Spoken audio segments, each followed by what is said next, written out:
इयत्ता 9वी विषय भूगोल धडा 3 बाह्य प्रक्रिया भाग 1 प्रस्तावना.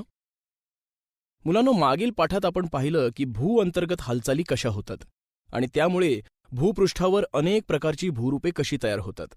म्हणजे आपण पर्वत, पठार, खचदरी यांसारख्या भूरूपांच्या निर्मितीची माहिती घेतली.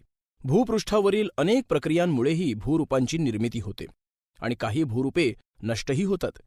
ही निर्मिती व ऱ्हासाची प्रक्रिया सतत चालू असते.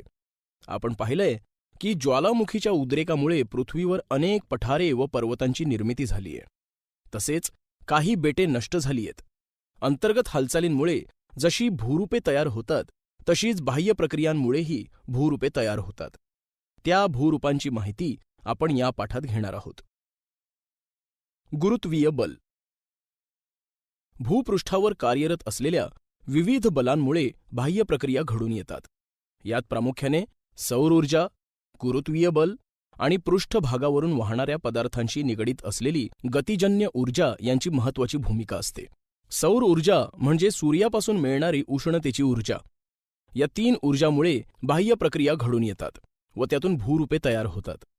पृष्ठभागावरून वाहणाऱ्या पदार्थाशी निगडीत गतिजन्य ऊर्जा म्हणजे वाहतं पाणी आणि वारा यांची गतिजन्य ऊर्जा होय. मुलांनो, तुम्हाला हे माहीत असायला हवं की अंतर्गत हालचालींमुळे पृथ्वीवर निर्माण होणारी भूरूपे ही प्राथमिक व द्वितीयक भूरूपे म्हणून ओळखली जातात. उदाहरणार्थ खंड, पर्वत, पठार, मैदाने इत्यादी. बाह्य प्रक्रियेतील विदारण, खनन, वहन, संचयन इत्यादींमुळे प्राथमिक व द्वितीयक भूरूपात बदल होऊन त्यापासून तृतीयक स्वरूपाची भूरूपे तयार होतात. विदारण म्हणजे खडक फुटणे किंवा कमकुवत होणे. खनन म्हणजे खणले जाण्याची प्रक्रिया. नदीच्या वेगवान प्रवाहामुळे तिचा तळ आणि तिचे काठ खणले जातात. वहन म्हणजे मातीचे, रेतीचे कण, दगडाचे बारीक तुकडे वाऱ्याबरोबर किंवा पाण्याबरोबर वाहून जाणे. व संचयन म्हणजे हे तुकडे किंवा वाळूचे कण एखाद्या ठिकाणी साठणे. या अंतर्गत भू हालचालींमुळे तयार झालेल्या भूरूपावर भूपृष्ठावरील ऊन, वारा, पाऊस यांसारख्या बाह्य कारकांचा मारा होऊन त्यांच्यापासून तृतीयक स्वरूपाची भूरूपे तयार होतात. उदाहरणार्थ, मैदानी प्रदेशातून वाऱ्याबरोबर वाहून आलेल्या वाळूमुळे वाळूच्या टेकड्या, नद्यांनी वाहून आणलेल्या गाळामुळे त्रिभुज प्रदेश, तसेच यू आकाराची दरी यांसारखी तृतीयक भूरूपे तयार होतात. कायिक विदारण भाग 1. मुलांनो, कायिक विदारण समजून घेण्यापूर्वी आपण एक प्रयोग करू ज्यामुळे तुम्हाला कायिक विदारण समजण्यास मदत होईल. कृती: प्रथम एक कांदा घ्या. तो मधोमध कापा. कापलेल्या भागाचं निरीक्षण करा. आता या कांद्याचा प्रत्येक पापुद्रा वेगळा करा. मुलांनो, या प्रयोगातून तुमच्या असं लक्षात आलं असेल की कांद्याचा पापुद्रा जसा वेगळा होतो तशाच प्रकारची क्रिया निसर्गामध्ये उघड्यावर पडलेल्या खडकांच्या बाबतीत होते. खडकाचा उघडा पडलेला भाग अधिक तापतो. त्या मानाने आतील भाग न तापता थंडच राहतो. त्यामुळे खडकाचे वरचे थर आकृतीत दाखवल्याप्रमाणे पापुद्र्याप्रमाणे सुटे किंवा वेगळे होतात. या प्रक्रियेला खडकाचे अपपर्णन असं म्हणतात. पापुद्रे सुटून किंवा वेगळे होऊन खडकाचे होणारे कायिक प्रकारचे विदारण म्हणजे अपपर्णन होय. कायिक विदारण प्रामुख्याने या कारणांमुळे घडून येते: तापमान, दहिवर, स्फटिकांची वाढ, दाबमुक्ती आणि पाणी. आता या कारणांनी कायिक विदारण कसे घडते ते आपण पाहूया. तापमान.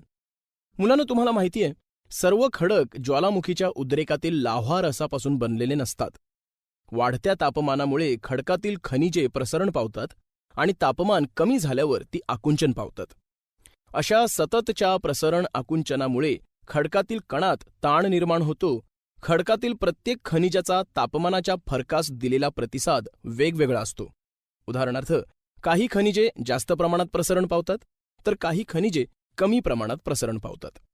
त्यामुळे खडकातील कणांमध्ये निर्माण होणारा ताणही कमी जास्त होतो. परिणामी खडकांना तडे जातात व खडक फुटतात. ज्या प्रदेशात दैनंदिन तापमान कक्षा खूप जास्त असते तेथे असे विदारण मोठ्या प्रमाणात होत असते. उदाहरणार्थ, उष्ण वाळवंटी प्रदेश. वाळवंटात दिवसाचे तापमान खूप जास्त असते तर रात्री अतिशय थंड असते. तापमानातील अशा मोठ्या फरकामुळे प्रसरण आकुंचन अधिक होते व खडकांना तडे जातात. दहिवर. दहिवर म्हणजे जमिनीलगतच्या बाष्पाचे संप्लवन होऊन तयार झालेले पाणी होय. मुलांनो, तुम्हाला माहीत असेल की द्रवरूपी पाण्यापेक्षा स्थायूरूपी पाण्याचं आकारमान जास्त असतं, म्हणजेच पाणी गोठल्यावर त्याचं आकारमान वाढतं. ज्या प्रदेशात तापमान काही काळ 0°C कमी असतं, म्हणजे अतिथंड प्रदेश व हिमाच्छादित प्रदेश, या प्रदेशातील खडकातील तड्यांमध्ये साचलेलं पाणी गोठल्यावर त्याचा बर्फ होतो. त्यामुळे त्याचं आकारमान वाढतं. त्यामुळे खडकात ताण निर्माण होतो आणि खडक छिन्न भिन्न होऊन फुटतात.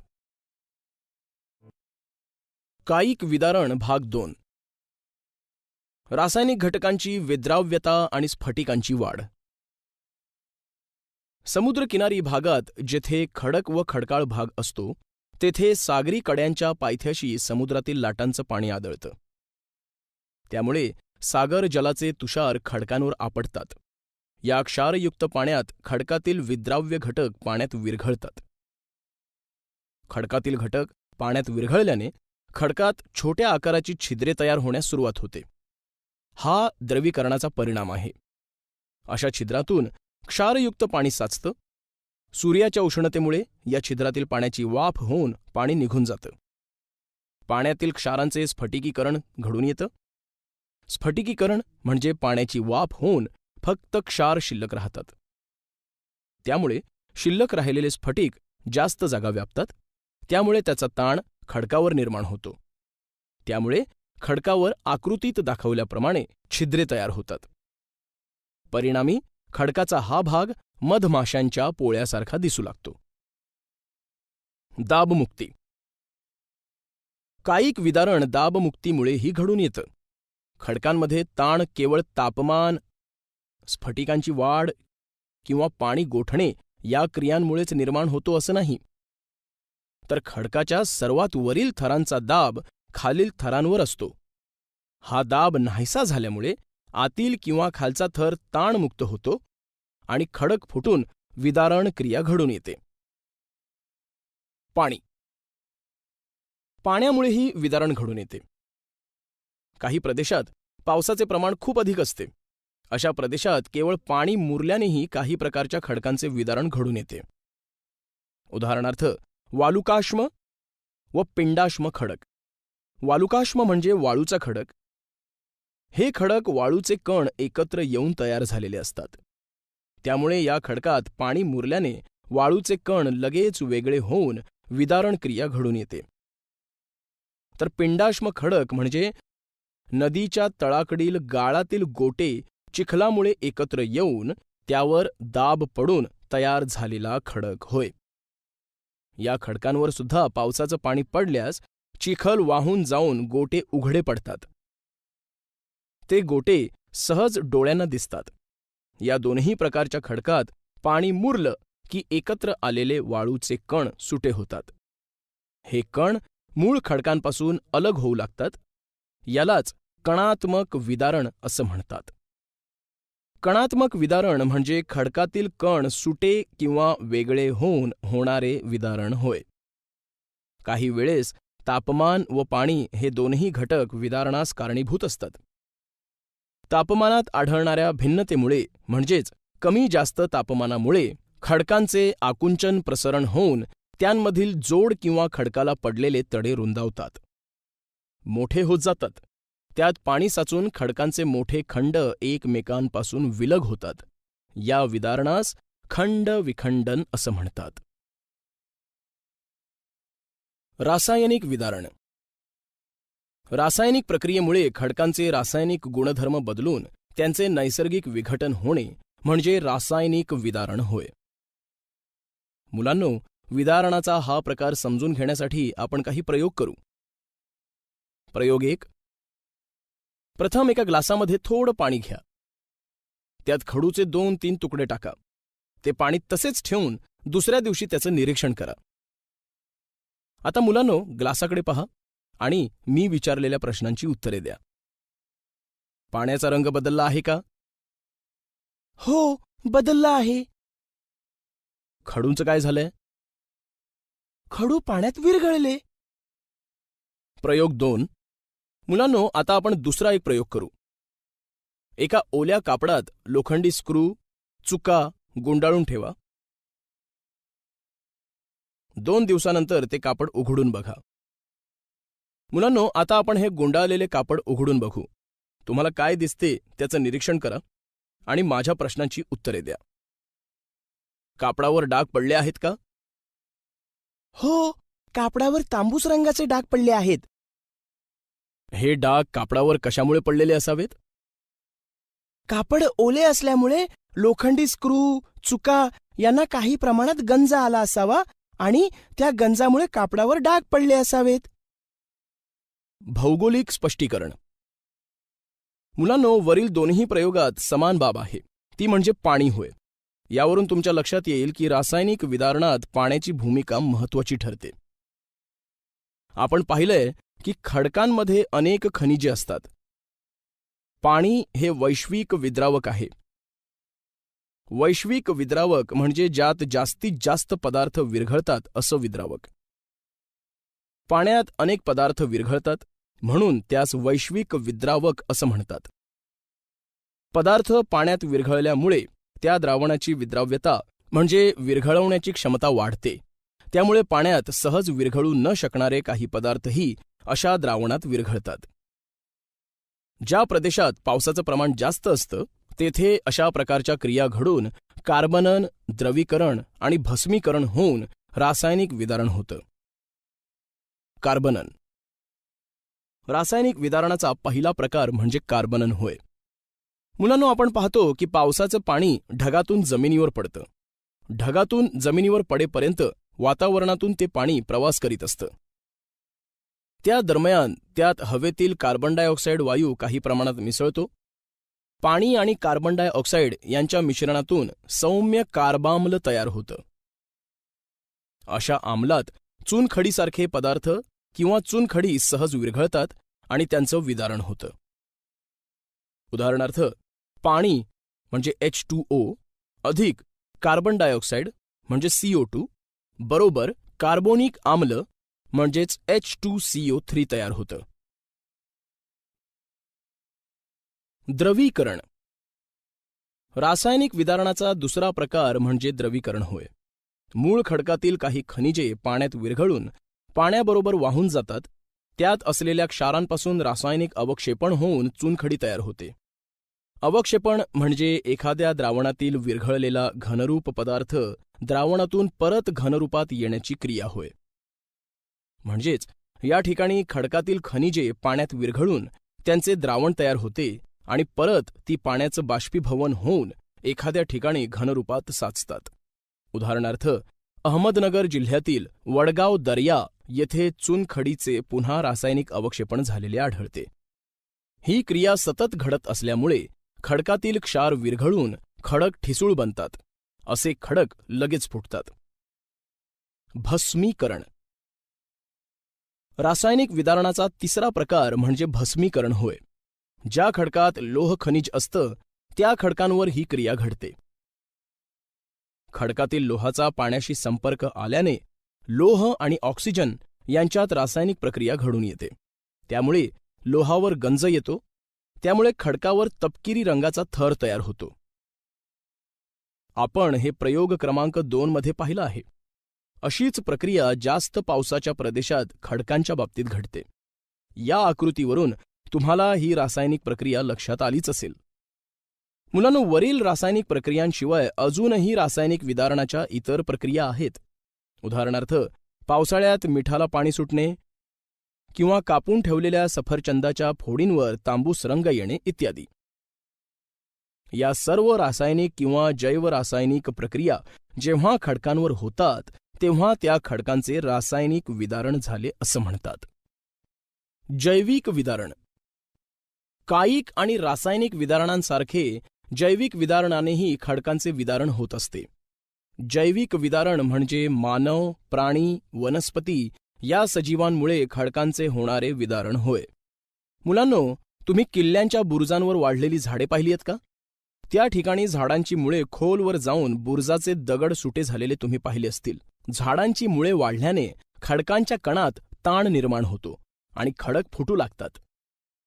म्हणूनच मुलांनो, आपल्या राहत्या घराजवळ मोठमोठी म्हणजे वड, पिंपळ, बाभूळ यांसारखी झाडे घरातील मोठे लोक ती जास्त वाढू देत नाहीत, कारण या झाडांची मुळे खोलवर व दूरवर पसरतात. त्यांपासून घराला धोका निर्माण होतो. झाडांची मुळे जमिनीखालून घराच्या पायात किंवा मुळात शिरली तर घर पडण्याची शक्यता असते. घराला तडे जातात. तसेच खडकांच्या बाबतीतही घडते. अशा वनस्पती निसर्गतः वाढत असतात. मुंग्या वारूळ तयार करतात. उंदीर, घुशी, ससे यांसारखे प्राणी व इतर कृमी, कीटक जमिनीत बिळे तयार करतात. या सर्व प्राण्यांना खनक प्राणी म्हणतात. म्हणजेच जमिनीचे खनन हे प्राणी करतात. त्यांच्या खननामुळे देखील खडकांचे विदारण घडून येते. त्याशिवाय अनेकदा खडकांवर शेवाळे, हरिता, दगडफूल यांसारख्या वनस्पती वाढतात. त्यांच्यामुळे देखील खडकांचे विदारण घडते. विस्तृत झीज. खडकांची अनेक कारणांनी झीज होते. त्यांचे सुटे झालेले तुकडे पृथ्वीच्या गुरुत्वीय बलामुळे उताराच्या दिशेने खाली सरकू लागतात आणि उताराच्या पायथ्याशी स्थिरावतात. वर्षानुवर्षे ही क्रिया घडत गेल्याने तीव्र उताराच्या पायथ्याशी हे विदारित म्हणजेच वेगळे झालेले तुकडे साचतात. त्यामुळे अशा पायथ्याच्या ठिकाणी शंकूच्या आकाराचा ढिगारा तयार होतो.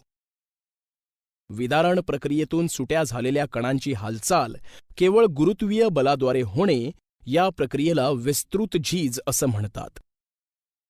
विस्तृत झीज दोन प्रकारे होते.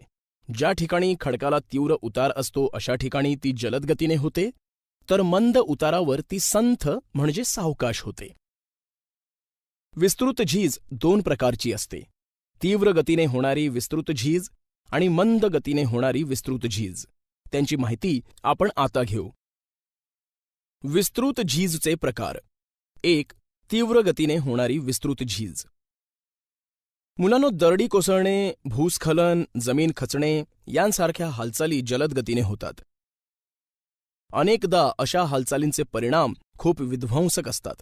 म्हणजेच जीवित व वित्तहानी मोठ्या प्रमाणात होते. मुंबई-पुणे मार्गावर दरडी कोसळण्याचे प्रमाण जास्त आहे. अचानक खडकाचा वेगळा झालेला भाग महामार्गावर येऊन पडतो. त्यामुळे जीवितहानी होतेच, शिवाय वाहतूक व्यवस्थाही खूप काळासाठी ठप्प होते. तीव्र उतार असलेल्या दमट हवामानाच्या प्रदेशात अशा हालचाली होण्याची शक्यता जास्त असते. वेगळ्या झालेल्या पदार्थांचा मोठा थर उतारावर तयार होतो. अशा प्रदेशात पाऊस पडल्यावर विदारित पदार्थांमध्ये पाणी मुरून त्यांचं वजन वाढतं. त्यामुळे असे विदारित पदार्थ वेगाने उताराच्या दिशेने सरकतात व मोठ्या प्रमाणात खाली कोसळतात. उदाहरणार्थ, पुणे जिल्ह्यातील माळीण गाव येथे झालेला अपघात. मुलांनो, या चित्रात दाखवल्याप्रमाणे काही वेळेस पदार्थ खाली सरकण्याऐवजी ते जागेवरच खचतात. याला जमीन खचणे असं म्हणतात. ही विस्तृत झीज विदारित पदार्थ उताराच्या दिशेने सरकण्याने किंवा जागेवरच पदार्थ खचण्याने होत असली तरी अशा प्रकारची झीज भूकंपामुळेही होऊ शकते. 2. मंद गतीने होणारी विस्तृत झीज.